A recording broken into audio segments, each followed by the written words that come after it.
प्रिय छात्राओं, हमने एनालिटिक फंक्शन यानी कि वैश्लेषिक फलन पिछले वीडियोस में पढ़ा। आज हम उसके कुछ इम्पोर्टेंट क्वेश्चंस कर रहे हैं।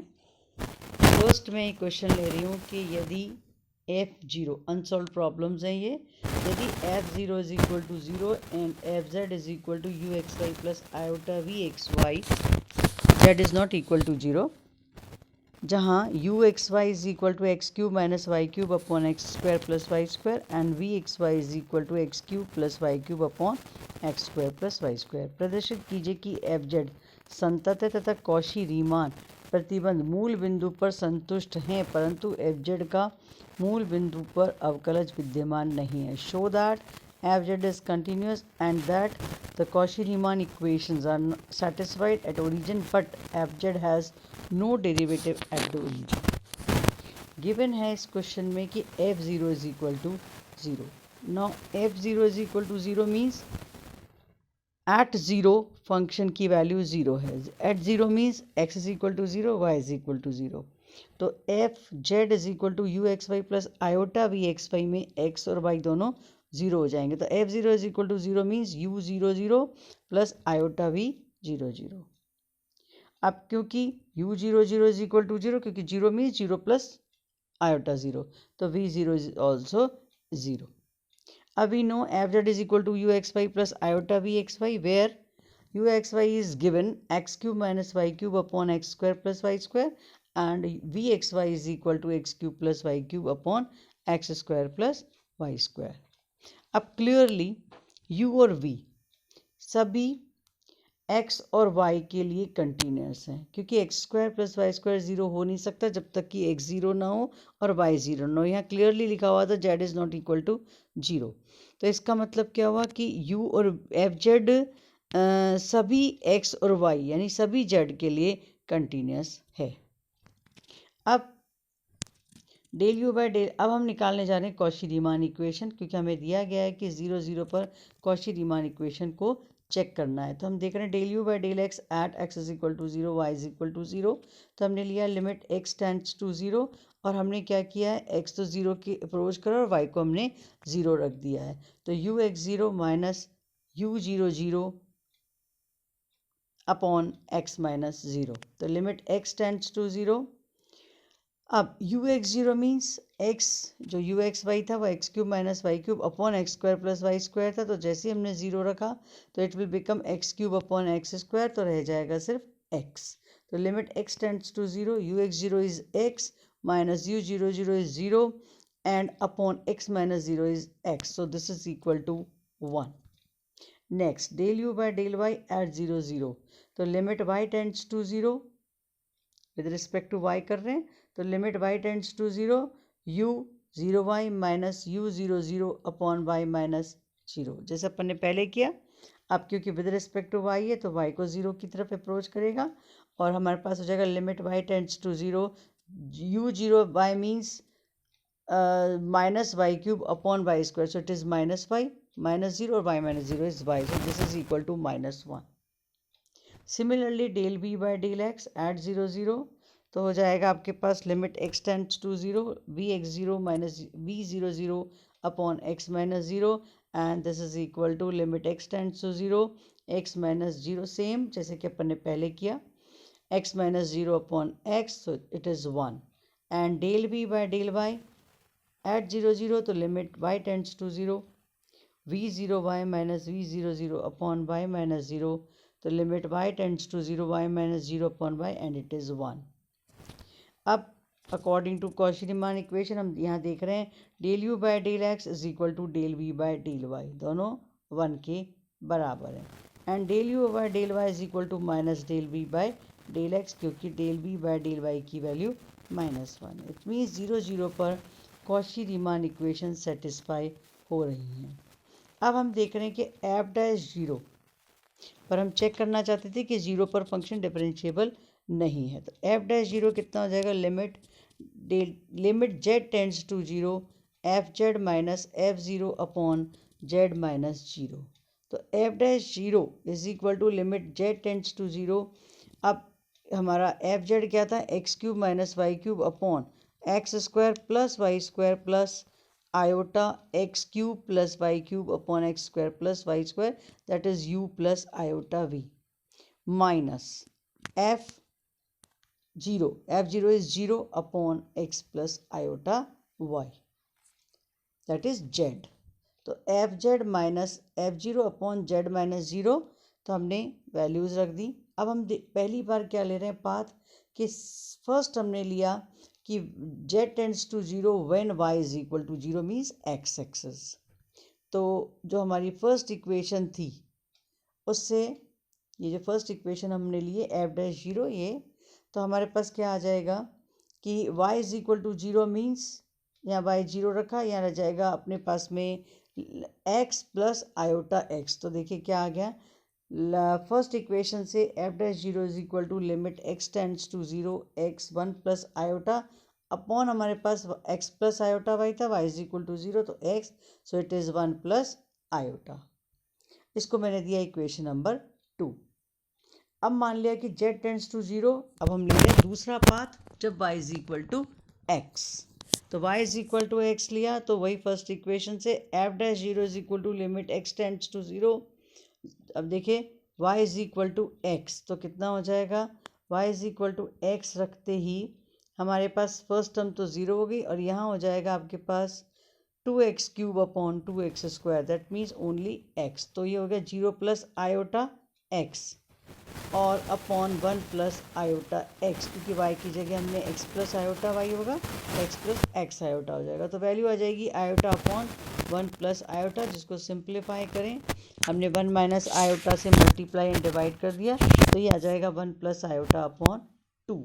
जबकि हमने फर्स्ट पाथ लिया था कि z tends to zero when y is equal to zero, तो हमारे पास इक्वेशन नंबर 2 से आया था 1 प्लस आयोटा, जबकि इक्वेशन नंबर 3 से आ रहा है एफ डैश ज़ीरो जैसे हमने पाथ चेंज किया ये 1 प्लस आयोटा अपॉन 2। सो एफ डैश ज़ीरो यूनिक नहीं है, इसलिए सेकंड और थर्ड इक्वेशन से हम कह सकते हैं एफ डैश ज़ीरो एग्जिस्ट नहीं करता। इसका मतलब फंक्शन ज़ीरो पर इक्वेशन कॉशी-रीमान इक्वेशन सेटिस्फाई होने के बावजूद भी ये फंक्शन डिफरेंशिएबल नहीं है। नेक्स्ट है हमारा क्वेश्चन, यदि किसी वैश्लेषिक फलन जो कि किसी प्रदेश में परिभाषित है का या तो वास्तविक भाग, काल्पनिक भाग, मापांक या कोणांक अचर हो तो प्रदर्शित कीजिए फलन भी अवश्य अचर होना चाहिए। If the real part, imaginary part, modulus और amplitude of an analytic function defined in a domain is constant, show that function is necessarily constant. हमें दिया गया है कि फंक्शन एनालिटिक है। हम एक बार प्रूव करेंगे कि यदि उसका जो रियल पार्ट है वो कांस्टेंट हो तो फंक्शन कांस्टेंट है। सेकेंड हम देखेंगे यदि उसका इमेजिनरी पार्ट कांस्टेंट है तो पूरा फंक्शन कांस्टेंट है, लेकिन फंक्शन एनालिटिक है। यदि उसका मॉडुलस कांस्टेंट है या उसका एम्पलीट्यूड कांस्टेंट है तो हम दोनों केसेस में शो करेंगे कि फंक्शन भी कांस्टेंट है। फर्स्ट में हमने केस लिया, सपोज जो हमारा जो फंक्शन गिवन है वो एफ जेड है, एनालिटिक है और मान लिया f z is equal to u plus iota v. अब इस u प्लस आयोटा वी का real part u, let us assume u is constant. यदि u कांस्टेंट है तो हम with respect to x derivative करेंगे तो 0, विद रिस्पेक्ट टू y भी डेरिवेटिव करेंगे तो ये 0 आ जाएगा। तो del u by del x is equal to 0, del u by del y is equal to 0। क्योंकि f z is analytic, Cauchy Riemann equation satisfy होंगी तो u x is equal to v y, तो del u by del x is equal to 0 is equal to del v by del y, and del u by del y is equal to 0 because this is from Cauchy-Riemann equation, this is equal to minus del v by del x, so it is also 0. So del v by del x is 0, del v by del y is equal to 0, it means v is equal to constant। यदि u constant है तो v भी constant है क्योंकि function analytic है, इसलिए u plus iota v that means f z is constant। Similarly यदि हमें सेकेंड पार्ट में पूछा गया है काल्पनिक भाग यानी इमेजिनरी पार्ट, तो यदि u प्लस आयोटा v का v पार्ट कांस्टेंट हो तो बिल्कुल हम इसी तरह से कॉशी-रीमान इक्वेशन लेंगे और प्रूव कर देंगे कि फंक्शन यानी u भी कांस्टेंट है, और हमने बिल्कुल जिस तरह से इसको प्रूव किया है वैसे ही हम प्रूव कर देंगे एफ जेड इज कांस्टेंट। अब देखिए थर्ड हम लेते हैं कि यदि हमारा जो फंक्शन है जो एनालिटिक है f z is equal to u plus iota v, उसका मॉडुलस दैट इज मापांक under u square plus v square constant है। It means u square plus v square is equal to c square, say this is equation number 1। हमने इसको differentiate किया partially with respect to x, so it is 2u del u by del x plus 2v del v by del x is equal to 0 because c constant है, और we can say u del u by del x plus v del v by del x is equal to 0। This is equation number 2। अब हमने क्या किया, इसी जो first equation थी उसी को पार्शली डिफरेंशिएट किया with respect to y, we get 2u del v by del y plus 2v del v by del y is equal to 0 और माइनस u। अब मैं क्योंकि फंक्शन एनालिटिक है तो हमें पता है कि जो हमारी कॉची-रीमान इक्वेशन है वो सेटिस्फाई होंगी, तो हमने क्या किया, del u by del y की जगह रखा minus del v by del x, तो this will become minus u del v by del x. Similarly del v by del y की जगह रखा del u by del x, तो plus का v del u by del x is equal to 0। इसको दिया हमने equation number 3।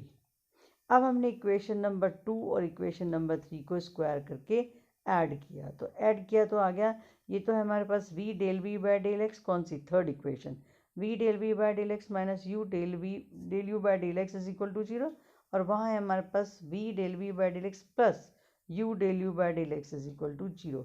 तो square करके ऐड किया तो ये आ जाएगा u square del u by del x का whole square plus del v by del x का whole square plus v square, ये हो जाएगा del v by del x का whole square plus del u by del x का whole square is equal to 0, और u square plus v square पूरा common लिया, अलग कर दिया और कॉमन ले लिया del u by del x का whole square plus del v by del x का whole square, this is equal to 0। अब u square plus v square हमने पहले ही कहा कॉन्स्टेंट है तो ये 0 हो नहीं सकता है, तो इसका मतलब जो ब्रैकेट की टर्म है del u by del x का whole square plus del v by del x का whole square is equal to 0। It means हमारे पास एफ डैश जेड का whole square modulus of f dash z का whole square is equal to 0। It means modulus of f dash z is equal to 0। It means f dash z is equal to 0। It means F z is constant. यदि modulus constant है तो हमारा given function जो कि analytic है वो भी constant है। अब हम प्रूव करेंगे कि हमारे पास लास्ट था केस का कोणांक यानी कि एम्पलीट्यूड, तो कोणांक यदि कांस्टेंट है दैट मीन्स हमने जो एनालिटिक फंक्शन है वो लिया f z is equal to u plus iota v, उसका आर्ग्यूमेंट हो गया tan inverse v upon u is equal to given a constant से सी, तो v upon u is equal to 10c, तो v is equal to u 10c, और v cot c minus u is equal to 0, say this is equation number 1। अब given है f z is equal to u plus iota v, इसको मैंने equation number B लिखा है, analytic है।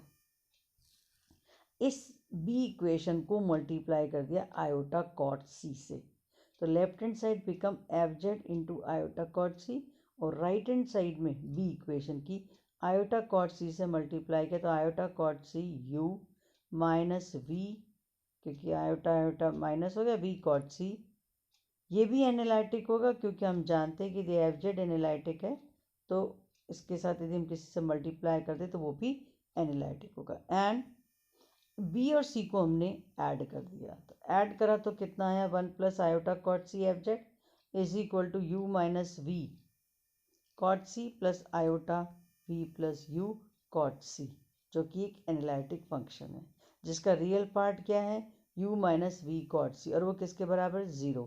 तो जब अपन ने फर्स्ट पार्ट किया था कि द रियल पार्ट आपका 0 है यानी कि कांस्टेंट हो गया, यदि 0 इट मीन्स कांस्टेंट है, इसलिए 1 plus iota cot C F Z भी कांस्टेंट होगा क्योंकि ये फर्स्ट होना चाहिए। फर्स्ट इक्वेशन में हमने प्रूव किया था कि यदि रियल पार्ट 0 है तो एफ जेड कॉन्स्टेंट है, सॉरी यदि इसका रियल पार्ट कांस्टेंट है तो एफ जेड कॉन्स्टेंट है। तो यहाँ पर हमारे पास में हाँ एफ जेड का रियल पार्ट 0 के बराबर है, इट मीन्स कांस्टेंट है। तो रियल पार्ट कांस्टेंट है तो हम कहेंगे कि 1 plus iota cot C F Z भी कांस्टेंट है। इसका मतलब एफ जेड एक कांस्टेंट फंक्शन है।